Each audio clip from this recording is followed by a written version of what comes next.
새해 복 많이 누리십시오. 주의 안에서, 주의 사랑 안에서 늘 복 많이 누리십시오. 이주원이는 그만 나와요. 네.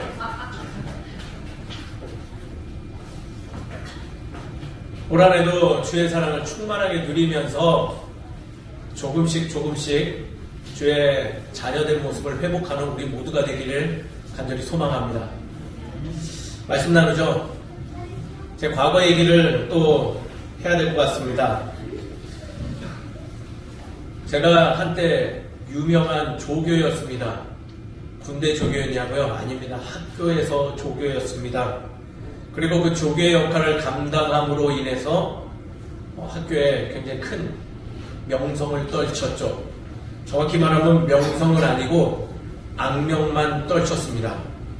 왜냐하면 제가 역대 학교, 신학교가 생긴 이래로 가장 많은 부정행위자를 잡은 조교가 된 걸로 기록을 세웠기 때문입니다. 자랑은 아니지만 하자면 한 60명 시험 보는 자리에서 제가 한 48명 정도 잡았어요. 검거율이 거의 100% 가까이 나올 정도로 너무나 잘 잡았습니다.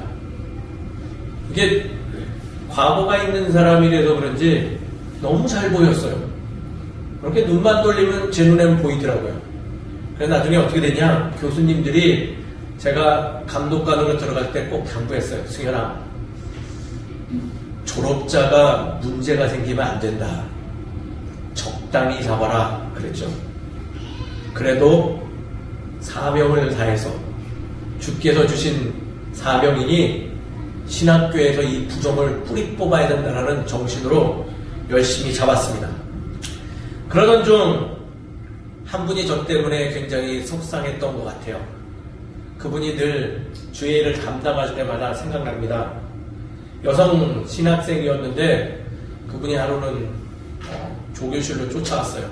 왜냐하면 윤리학 시험이었는데, 윤리학이잖아요. 윤리학, 기독교 윤리학. 제가 또 뭐 했다? 잡았어요. 그리고 시험지를 뺏었죠. 그래서 그녀는 낙제를 눈앞에 두고 있었기 때문에 너무 속상했나 봐요. 그래서 조교실로 쫓아왔어요. 그리고 저랑 이야기하고 싶대요. 그래서 그러시자고. 그리고 제 앞에 앉았고 제가 그녀의 앞에 앉았죠. 앉자마자 그녀는 저에게 이렇게 이야기했어요.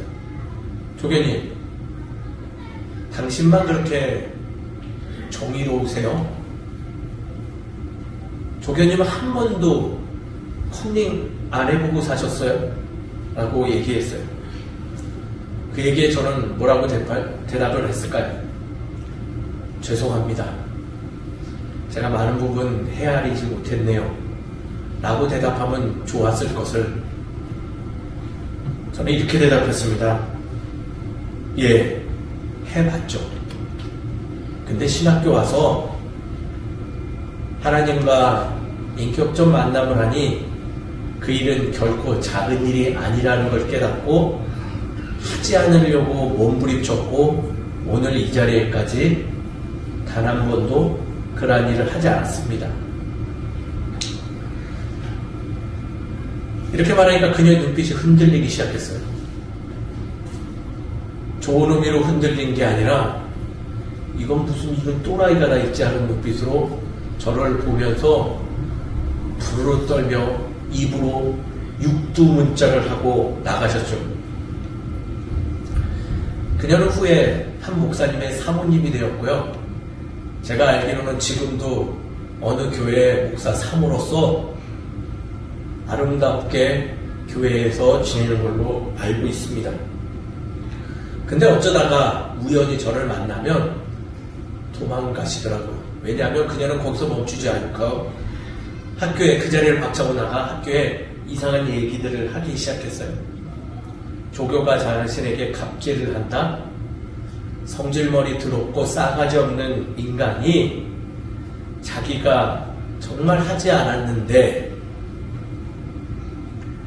무례하게 자신에게 대했고 그 자리에서 자신에게 내가 그거에 대해서 이야기하러 갔을 때 자신에게 내가 조교가 자신에게 욕을 했다 하면서 소문을 내기 시작했죠.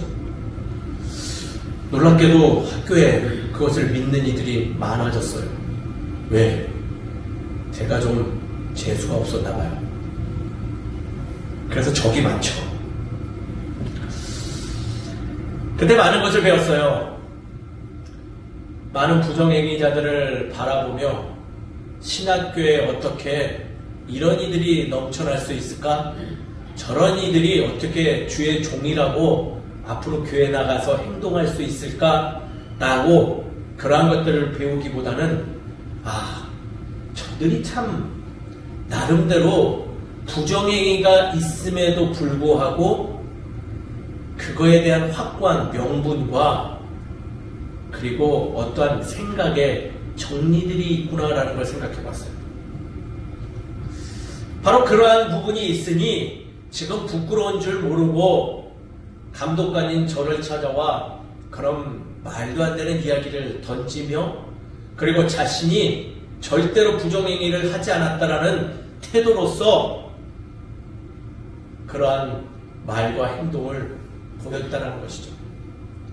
더 나아가서는 자신의 그 모습을 감추기 위해서 잊지 않는 이야기들을 쏟아내며 누군가 한 사람을 바르게 가고자 하는 일을 폄하하는 일들이 넘쳐난다는 거죠. 쉽게 말해 그들의 명분이라는 것은 우리의 일반적인 언어로 이렇게 말할 수 있죠. 바로 핑계다라고 말할 수 있다. 옳지 않는 일에 내 나름대로 의미를 부여한 이야기, 바르지 않는 방법임에도 불구하고 그것이 바른 것인 것처럼 포장하는 이야기, 그 모든 것들 핑계라는 것이죠. 세월이 흘러 주회를 할 때면 그녀의 행동과 그때 배웠던 교훈들을 다시금 저에게 적용할 때가 있습니다. 굳은 일을 감당할 때, 주의 일을 감당하고 신앙의 삶을 감당하면서 나아갈 때 나는 혹시 그녀처럼 하나님의 뜻과는 거리감이 있는 것들을 자꾸 선택하는데 그 선택함에 있어서 멋스러운 핑계를 대고 있지 않는지라는 것을 그 엄격한 잣대를 저에게 적용해 보곤 합니다. 오늘의 이야기 사실은 불편한 이야기입니다. 왜냐하면 우리 마음 안에 민낯들을 엿보이게 하는 말씀이기 때문이라는 거죠. 그리고 우리에게 무거운 책임감과 그 책임에 대한 무게를 알려주는 말씀이기도 합니다. 그러나 이 또한 우리에게 필요한 말씀이며 하나님께서 우리에게 분명히 전달하고 싶어하는 그 마음이 담겨져 있기 때문에 우리는 오늘의 말씀을 살피며 이 살피는 말씀 안에 우리의 연약한 모습, 얄팍한 생각들이 있지 않는지를 점검을 하고 혹여라도 그러한 것들이 있다면 그것은 즉시 멈추고 주의 마음과 주의 질서들이 내 안에 들어올 수 있도록 기다려야 함이 마땅하죠. 왜냐하면 그러지 아니하면 우리는 지금 한번 선택했던 그 작은 핑계로 말미암아 부끄러운 모습으로 추락하며 결코 하나님의 뜻에는 도달하지 못한 채 좌우로 흔들려지며 방황하는 내 자신을 마주하며 분노하고 슬퍼할 게 마땅하기 때문이라는 거죠. 무거운 이야기입니다. 어려운 이야기입니다. 그럼에도 불구하고 우리가 알아야 될 주의 마음이며 그 마음을 우리에게 적용하여서 결코 부끄럽지 않은 신앙의 삶을 살아가는 우리가 되어야 될 줄 믿습니다. 그렇다면 오늘의 말씀이 왜 그러한 것들을 우리에게 알려주는지 한번 살펴보시죠. 오늘의 말씀 배경과 요약의 말씀은 이럽니다. 바로 모세의 소명받은 사건의 이야기를 기록하고 있다는 것이죠. 모세는 어떤 인물이었습니까? 40년 동안 당시의 최고의 권력의 나라 이집트에 차기 파라오가 될 그러한 명분으로 살아왔던 그러한 인물이며, 그럼에도 불구하고 그의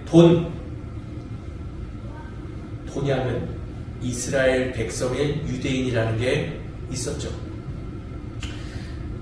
그런 권력의 자리에 있을 때 자신이 유대인인 것을 깨닫게 되며 하나님의 말씀에 감화받아 내가 이러한 자리에 이러한 권력과 이러한 위치에서 오는 이 지식과 경험들을 바탕으로 유대인들, 노예된 이스라엘 우리 동포들을 도와야 되겠다라고 생각하며 자신이 앞장서서 열심을 다하려고 애씁니다. 근데 그의 결과물이 뭐였나요? 차기 파라오의 신분임에도 불구하고 그는 자기만의 경험, 자신만의 지식, 자기만의 열심으로 인하여서 고작 한 일이라고는 이스라엘 동포를 주의 자리로, 주의 약속의 땅으로 이끄는 일을 한 것이 아니라 무고한 생명을 해치는 일만 나았죠. 그는 그 일로 인해서 가지고 있던 모든 권한들이 사라지게 됩니다. 살인자의 죄명을 갖고 모든 것을 빼앗긴 채 미디안 강요로 쫓겨나게 되죠. 그리고 그곳에서 어떻게 지냈나요? 40년 동안 이름도 없이 권력도 없이 아무것도 없는 존재로 살아갈 수밖에 없었어요.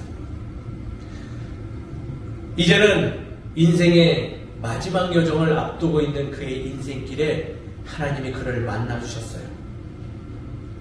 그리고 이제야 내가 너를 민족의 지도자로 사용하겠다. 내 나이 80이 되었지만은 내가 너와 함께하니 반드시 놀라운 사건이 일어날 것이며 그토록 너와 너의 민족들이 기도했던 그 모든 것들을 내가 너를 통해서 이루겠다라고 말씀하여 주시죠. 그러면서 우리가 잘 알듯이 지팡이를 뱀으로 변하기도 하고 자신의 손을 품에 넣었다 뺐더니 문둥병에 걸렸다가 다시 뺐다 넣었더니 치유되는 이적의 사건들을 보여주시며 그를 설득해 나가죠. 이 정도 설득하면 어떨까요? 우리 집사님들, 우리 성도님들 어떠셨을 것 같아요? 갑자기 어느 날 내가 아무것도 아닌 존재인 것 같은 그때 하나님이 다 앞에 나타났어요. 그래서 내가 널 이제는 사용하겠다 하며 좀 놀라운 이적을 앞에서 보여줘요. 어떻게 하겠어요? 우리 최 집사님 어떻게 하시겠어요? 당황스러워요. 그냥 당황만스러워요. 그래서 그럴 수 있죠. 우리 집사님 어떠실 것 같아요? 김우치 집사님. 자, 이제 가자. 그러면 어떻게 하실 것 같아요? 갈 것 같습니다. 갈 것 같죠? 가요. 다 갈 거예요, 아마. 당황스러워도 이게 뭔지 해도 다 가야겠죠. 근데 우리의 모세는 놀랍게도 우리의 생각을 벗어나는 선택을 합니다. 뭘 할까요? 나는 아니에요. 나는 자격 없어요. 나는 혀가 우두네요. 나는 이것도 못하고 저것도 못하고 나는 이것도 없고 저것도 없고 가진 핑계. 성서를 잘 살펴보면 무려 몇 번 그렇게 설득하신 하나님을 8번 거부해요. 그랬더니 오늘 24절에 뭐라고 기록되어 있어요? 아마 성경에서 유일무이할 거예요. 뭐라고 기록되어 있나요? 시온아 24절에 뭐라고 기록되어 있니? 하나님이 뭐 하려 하셨대?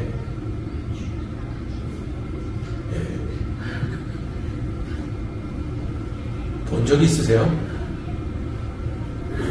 그 모습이 너무 분노하여서 하나님이 모세를 어떻게 해요? 죽이려 하셨대.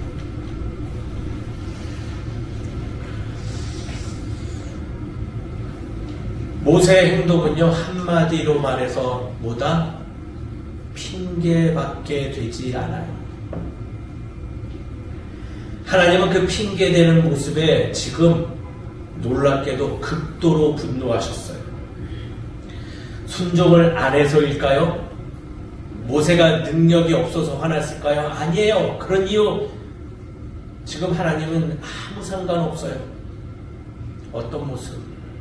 내가 너와 함께하며 내가 반드시 이것을 내가 해내리라, 이끌 거다, 모든 것들을 나에게서로부터 나갈 테니 너는 염려 말고 나와 동행하라 한 그 말씀에 자신이 가지고 있는 모든 것들을 들어 핑계대고 있는 그 모습이 뭐하였다? 하나님을 분노케 하였다.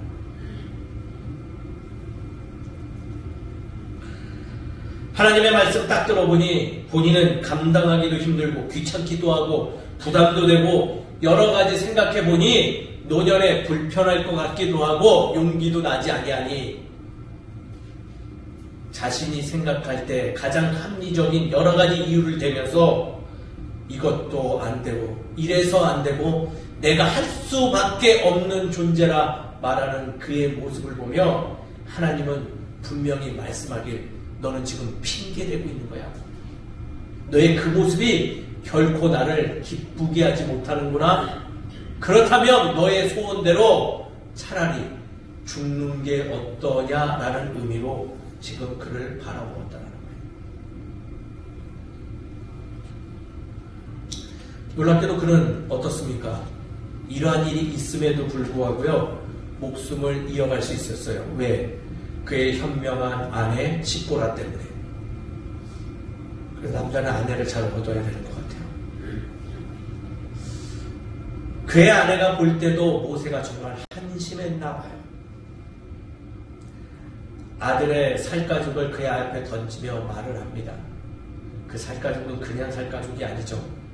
할례 받은 포피였어요. 자신의 아들을 미디안 여인이 유대인의 증거인 풍습대로 자신의 아들들의 성기에 있는 살갗을 잘라내서 그의 앞에 내던지며 기억하라고 했잖아요.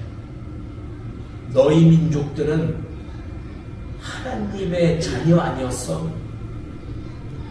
너는 그 포피를 보며 너 자신이 피로 맺은 언약의 자녀임을 기억하지 못하는 거야?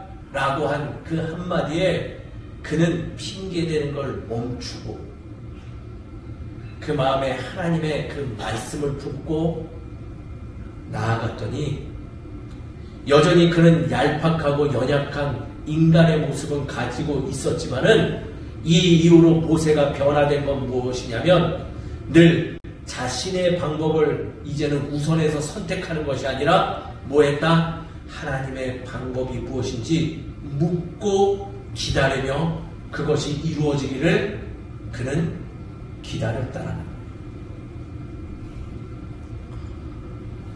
저는 그래서 오늘의 말씀을 근거로 말씀 제목을 이렇게 했어요. 핑계는 멈추고 하나님의 마음을 품어 그의 방법을 기다리라. 좀 더 쉽게 말하면요, 주의 마음이 없으면요, 우리는 뭐한다? 자꾸 나의 행동, 나의 생각, 나의 모든 거에 핑계받게 되지 않아요. 그러나 주의 마음을 우리에 품고 있는 자는요, 핑계를 대기보다는 하나님의 방법이 무엇인지 기다릴 줄 아는 지혜가 생긴다는 거예요. 그리고 놀랍게도 그 방법이 무엇인지 나는 뚜렷이 몰라도 이 사건은 하나님이 주관하시는 거기 때문에 하나님이 이끌어 가심이 분명히 어느 순간에 드러난다라는 것을 알려주는 말씀이라는 거죠. 신앙의 삶은 참으로 어려운 거예요. 왜냐하면 나의 방법을 자꾸 내어버리고 주의 방법을 기다리며 그 드러난 주의 것들을 내 마음에 품는 작업이기 때문에 힘든 거예요. 신앙의 삶은 그래서 인내가 필요해요. 신앙의 삶은요, 그래서 섬김과 배려의 자세를 가져야 되고 늘 하나님의 말씀에 귀 기울여야 되며 내 삶에 들려오는 그 세밀한 음성이 언제 들려올까? 내가 기민하고 예민하게 살아가야지 되는 삶이 늘 항시 따라다니기 때문에 힘들 수밖에 없는 거예요. 그러나 그 방법이 참으로 내가 생각할 때 미련한 방법이 있고 답답하고 도저히 못 찾겠다고 해서 그것을 버리는 순간 우리는 무엇하는 존재가 되냐고요? 바로 핑계대는 존재가 되고 나의 방법을 앞세워서 누군가 하나님이 왜 나의 일을 너희의 방법으로 하느냐 물었을 때 우리는 그 앞에서 모세와 같이 내가 힘이 없었기 때문에 내가 어쩔 수가 없었기 때문에 내가 지금 이거라면 당신이 기뻐할 줄 알았기 때문에라는 이상한 핑계거리밖에 되지 않는다는 거예요.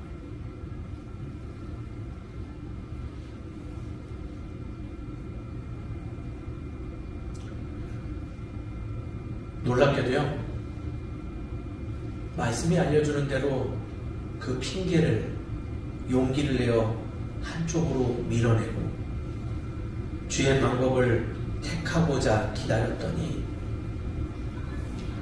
모세는 민족의 지도자가 됐어요.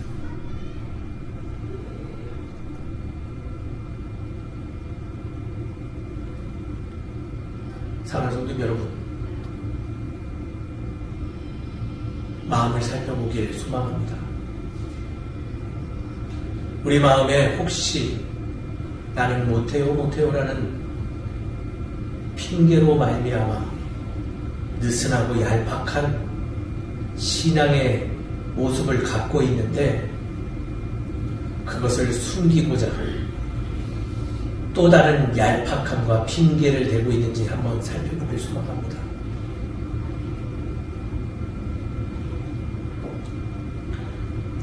그리고 그런 모습이 있다면 말씀 우리에게 이야기해요. 하나님은 결코 그 모습 기뻐하지 않는다. 도리어 부족한 것을 인정하고 능력 없음을 주 앞에 이야기하며 주의 말씀을 동행하며 그의 뜻에 따라 살아가고자 결단함이 우리에게 필요하다고 이야기하고 있다는 거예요. 저는 2024년도 이 한 해 주의 방법을 기다리기로 다시금 선택해봅니다. 저와 같이 주의 그 능력을, 주의 마음을 선택하여 놀라운 주의 사건의 중심이 되어지는 저와 여러분 되시기를 주의 이름으로 축원드립니다.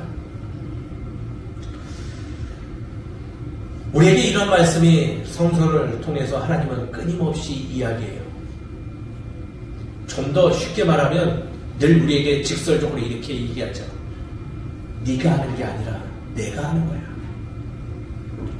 너는 그래서 고백하지 않느냐? 너의 삶의 주인이 나라고 고백하지 않아? 나를 신뢰한다고 하지 않니? 나를 사랑한다고 하지 않니? 그래서 내가 일할 것인데 왜 그렇게 주저하느냐라고 이야기한다는 거예요. 우리는 이 핑계대는 모습을 내려놔야 된다는 것을 잘 알고 있음에도 불구하고 우리는 여전히 그것을 용기가 없어서 내려놓지 못할 때가 많아요. 단적인 하나 예를 들죠. 모태신앙, 우스갯소리로 모태신앙자들이 걸린 병이 있대요. 저도 모태신앙자였고 그 병에 걸렸었어요. 뭘까요? 못해요 하면 못해요. 모태신앙자들이 제일 잘해요.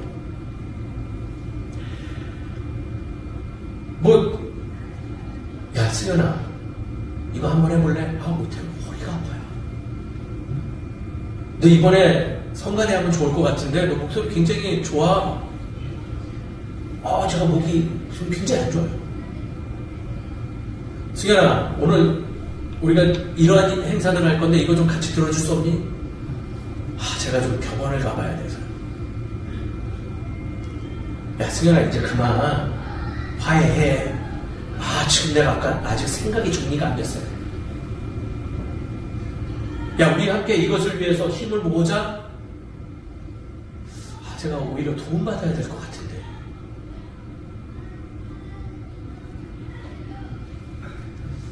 아마 저마다 하지 않아도 될 일 적어서 내세요 하면 이유가 한 10가지 이상은 나올 것 같아요. 말씀은 끊임없이 우리에게 그러한 이야기들을 하지만 우리는 여전히 이러한 모습으로 고수한 채 신앙의 모습을 지켜가죠. 근데 한 목사님이 저에게 이런 말을 했어요.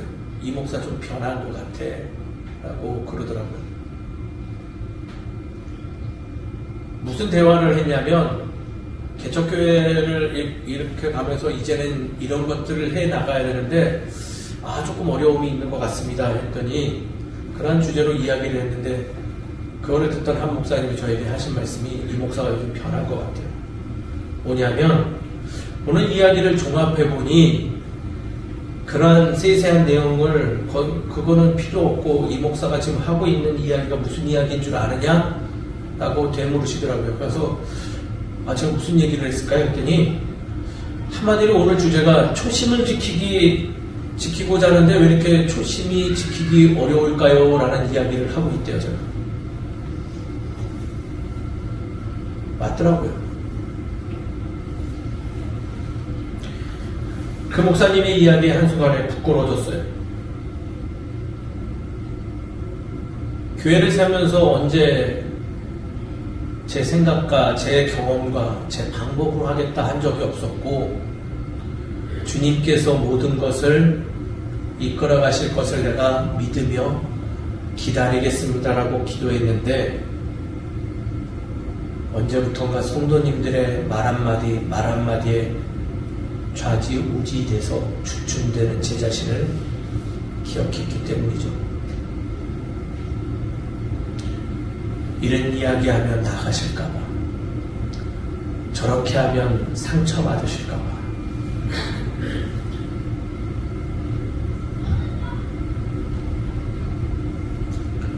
성도님들은 어떠하신지요?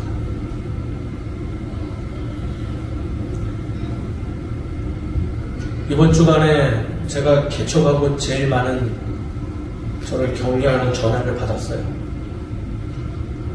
그리고 그 전화들을 다 정중히 거절했습니다. 왜냐하면 성도님들 때문에 힘든 거 1도 없었기 때문인 걸 잘 알기 때문이죠. 오늘의 말씀이 마음을 무겁게 하나요? 사실 저의 이야기입니다. 이 교회에서 그 누구보다도 제가 제일 많이 핑계를 대고 있는 것 같아요. 성도님들께 죄송합니다. 제 초심이 흔들리지 않았으면 좀 더 하나님께 그 서원했던 것들을 내가 지켜나가고 있었으면 불필요한 어려움들이 벌어지지 않았을 텐데 제가 그것을 조금 왜곡해서 보고 제가 좀 그러고 있었던 것 같아요. 그래서 그 점에 대해서 사과드립니다. 저는 그래서 결심해요.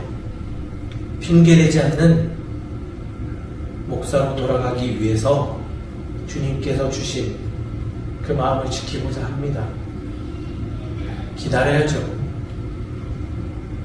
또 기도해야죠. 아무리 급해도 인내해봐야죠. 사랑하는 성도님 여러분, 우리 모두가 그렇게 서로의 모습 속에서 주의 형상을 발견하며 조금은 주 앞에서 이제는 핑계가 아닌 주의 마음을 품어 그렇게 행하겠다 결단하는 우리 모두가 되기를 주 이름으로 축원드립니다. 그럼 우리가 그렇게 살기 위해서 어떻게 해야 될까요? 저는 첫 번째로 이렇게 살기로 결심해봅니다. 나의 신앙의 삶, 이 교회의 것들, 누가 하시는 것인지를 분명히 기억하며 저의 자리를 지키고자 합니다. 11절에 보니까 하나님은 모세에게 이야기하십니다. 일하는 이는 바로 누구라고? 바로 나 하나님임을 알려주고 있어요. 놀랍게도 말씀을 살펴보니 모세 보고 이거 해라 저거 해라 하는 게 아니라 내가 할 것인데 나와 같이 가자라는 이야기만 하실 뿐이에요. 교회 주인은 목사의 것 아닙니다. 성도님들 것도 아닙니다. 우리가 늘 고백하듯이 교회의 주인은 하나님이십니다. 그 주인이 그 집을 이끌어 가시겠죠. 그러나 놀랍게도 그 주인이 자신의 일에 참여할 수 있도록 허락해 주었는데 우리가 자꾸 그 일의 주체자가 누군지를 혼동하는 경우가 참으로 많이 발생합니다. 작년에 누가 저에게 그러더군요. 일을 그만두었더니 이제 목회에 집중하는 거야? 하고 말을 하는 거예요. 이제 목회에 집중하겠다는 생각입니까? 라고 묻는데 솔직히 좀 불쾌했어요. 그 말을 뒤집어서 보니 그러면 일하느라고 제가 목회에 집중을 안 했다는 이야기로도 들려지기 때문이라는 거예요. 한번 이런 이야기에 결이 비슷한 이야기들이 어디에 있을까 살펴보면요. 우리의 주변에 참 많이 있는 것 같아요. 교회에 하지 못하는 일들 집중 못해서 안 하는 것이 아니라 그 주인이 하나님이 어떻게 하실까 기다리는 것이 우리의 교회의 정신이 아닐까 생각 들었습니다. 우리가 예배 한번 드리는 것은 쉽게 신앙생활 하려고 드리는 것이 아니라 우리의 예배를 살리시는 주님이 어떻게 우리의 예배를 통해서 일하실 건지를 우리가 기다리겠다는 각오로 주일 예배 한 번의 예배를 집중하기로 결단했던 것 같아요. 처음 우리가 결정했던 그 일들이 생각나기 시작했습니다. 무엇을 했더니요? 누가 이 일의 주체인지를 기억해내니. 목회에서 가장 중요한 것, 신앙에서 가장 중요한 거는요, 저는 그래서 이렇게 정의됩니다. 누가 주관하는 것인지를 분별하면서 자리를 지키는 일. 사랑하는 성도님 여러분, 부족해 보여도 하나님이 하실 줄 믿습니다. 마음에 들지 않아도 나의 삶은 하나님께서 반드시 도와주실 줄 믿습니다. 우리가 해야 될 것은 누가 이 일을 이끌어 가시는지를 기억하는 것입니다. 내가 아니요 하나님께서 하실 것이니 그것을 기억하며 하루하루 핑계가 아닌 주를 바라보며 결단하는 우리가 되기를 주의 이름으로 축원드립니다. 두 번째는요, 이렇게 살아가면 참으로 도움이 될 것 같아요. 그 일의 주체자인 하나님이 하실 일에 대한 결과물이 있음을 확신하는 삶을 가지시길 권면드립니다. 누가 일하는 중심인지 모르는 모세에게 하나님은 계속 반복적으로 이야기해 주시죠. 그리고 그 일을 할 수 있도록 많은 것들을 예비하셨음을 하나님은 모세에게 알려주고 있다는 거예요. 이 말의 뜻은 무엇일까요? 하나님이 일하시면 뭐한다? 반드시 이룰 것이라는 거예요. 더 이상 무슨 말이 있습니까? 주님이 하시겠고 그것을 이루시겠다는데, 생각해보니 저에게 교회 개척의 마음을 주셨을 때 저는 긴가민가 했어요. 연고도 없는 이 평택 땅을 왜 이사 와야 되며 내가 그 많은 비용을 들여서 교회를 세워야 되는데 내 수중에는 돈이 없었는데 그것이 될까? 그리고 세워놨으면 이것을 유지할 수 있을까? 라는 고민을 했었죠. 그래서 사실 나는 못해요라는 게 나올 수밖에 없는 상황이고 하기 싫었던 마음도 있었어요. 그럼에도 불구하고 끊임없이 하나님은 말씀을 통해서 저에게 확신을 주었죠. 내가 할 거야. 내가 할 거야. 너는 증인돼서 그 자리에 있었으면 좋겠어. 놀랍게도 하나님은요, 하셨고 앞으로도 하실 줄 믿습니다. 반드시 하세요. 반드시 이루어주십니다. 그것이 나의 시간의 간격과 맞지는 않아도 하나님은 이미 하시고 있기 때문에 그 일은 이루어질 줄 믿습니다. 우리는 그러기 때문에 승리자예요. 그러기 때문에 우리는 소망을 품고 살아갈 수밖에 없는 거예요. 사랑하는 성도 여러분, 우리 조금은 용기 내어 주님께서 하실 일에 대한 확신을 갖고 살아가는 용기 있는 주의 자녀 되시기를 주의 이름으로 축원드립니다. 그런다면 결코 우리가 감당하는 일에 주저함이나 또 반대로 나태한 모습이 나오지 않을 줄 저는 믿습니다. 세 번째 중요한 것이 하나 더 남아있어요. 하나님의 흔적들을 살펴보라고 오늘 말씀 우리에게 당부하고 있습니다. 앞서 말했죠. 결국 이 핑계 저 핑계 대던 모세는요, 죽음의 목전에 다다라서 그가 발견한 게 무엇이다? 아내가 던진 아들들의 포피를 보면서 내가 하나님의 자녀임을 발견해냈다라는 거예요. 언약 백성임을 기억해냈다라는 거죠. 우리는요, 다 주의 사랑의 흔적이 있는 사람인 줄 믿습니다. 우리의 삶에 그 하나님의 손길들이 있어요. 그러니 예배장에 나왔잖아요. 그러나 우리는 그 흔적을 바라보기보다는 자꾸 부족한 것, 비어있고 공허한 것을 바라봄으로 인해서 조급함과 자꾸 인내하지 못하는 여러 모습들이 나타나는 것이죠. 사랑하는 성도 여러분, 그 눈을 돌려서 주의 흔적들을 바라보는 우리 모두가 되기를 주의 이름으로 축원드립니다. 다 있습니다. 저도 있어요.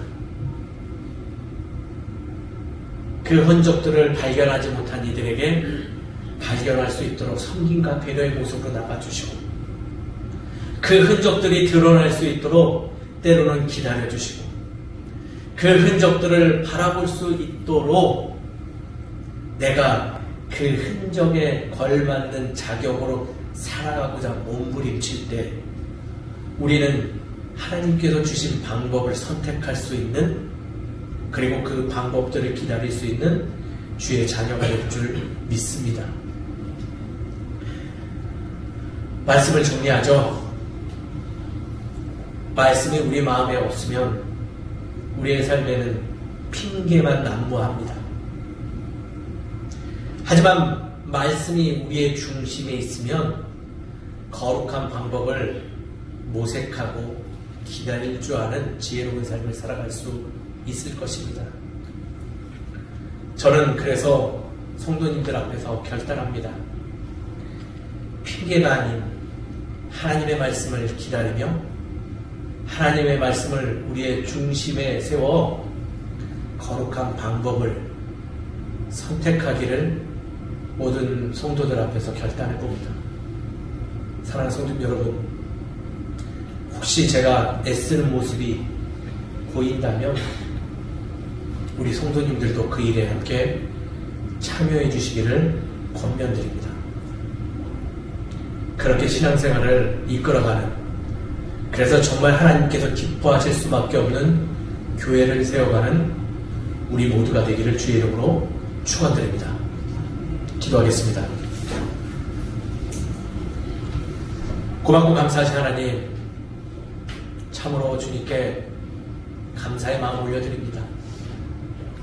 참으로 능력 없고 자격 없는 나임에도 불구하고 주의 자녀 삼아주시고 이끌어 주셔서 주의 몸된 교회의 한 부분이 되게 하시고 주의 거룩한 일에 참여할 수 있도록 인도해 주심을 감사를 드립니다.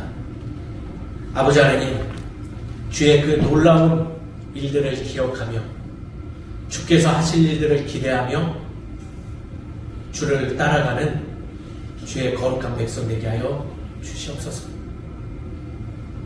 이제는 나의 가지고 없음을 가지고 아파하기보다는 주의 능력에 확신을 갖고 용기 있게 순종하는 주의 자녀 되길 소망하오니 허락하여 주시옵시고, 당신이 먼저가 아닌 내가 먼저 그렇게 되기를 몸부림하는 주의 거룩한 자녀 되게 하여 주시옵소서. 그러기 위해 예배드립니다. 그러기에 주께 기도드립니다. 우리의 마음 받아주시옵시고 우리가 거룩한 선택을 취할 수 있도록 성령님 이끄시고 예수께서 보호하여 주시옵소서. 이 모든 말씀을 주께서 이루어 주시고 함께 해주시오 믿사옵고 이 모든 말씀 살아계신 예수 그리스도 이름으로 기도드립니다. 아멘. 축도하겠습니다. 이제는 우리 주 예수 그리스도의 은혜와 하나님의 무한하신 사랑과 성령님의 감화감동 역사하시고 인도하시니 이제는 잘못된 핑계가 아니요 하나님의 마음을 기다리며 그 마음을 품어 거룩한 주의 방법들을 취하겠다 결단하는 이 자리에 있는 모든 성도들 머리 위에 가정과 직장과 삶의 터전 위에 이제로부터 영원까지 함께해 주시기를 간절히 축원하옵나이다. 아멘.